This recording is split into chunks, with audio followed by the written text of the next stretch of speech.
In today's video, I'm going to teach you how to open an HTML file in Google Chrome. This process is simple, and there are a couple of easy methods you can use to accomplish this.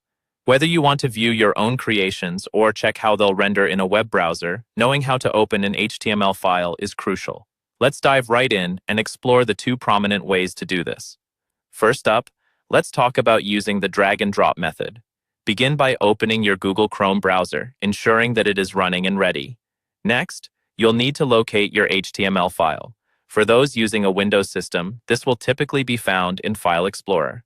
If you're on a Mac, you'll be using Finder. Navigate through your files until you spot the HTML file you want to open.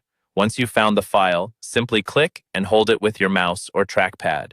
Then, drag this file directly into the open Chrome window. Voila! Your HTML file should now be displayed in Google Chrome. Drag and drop is an intuitive and quick method, ideal if you often work with a variety of files and need to switch between them rapidly without interruption.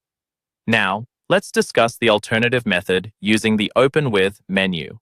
This is a great option if you prefer opening your files directly from your file manager. Start again by locating your HTML file in File Explorer or Finder. Once you've identified the correct file, perform a right-click on it.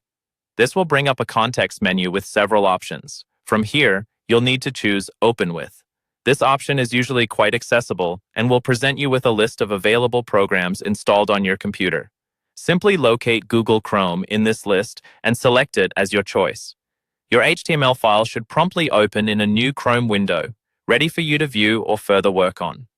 Both of these methods have their benefits. The drag and drop approach can be particularly useful for multitasking as it allows you to effortlessly switch between files and browser windows. On the flip side, the Open With menu route may suit those who like to organize their work through their file manager and prefer a more traditional way of opening documents. By having both methods at your disposal, you can choose the one that best suits your workflow and preferences. And there you have it. Two straightforward ways to open an HTML file in Google Chrome. I hope this tutorial has been helpful and empowers you to efficiently open and view your HTML files with ease. Thank you for watching, and happy browsing.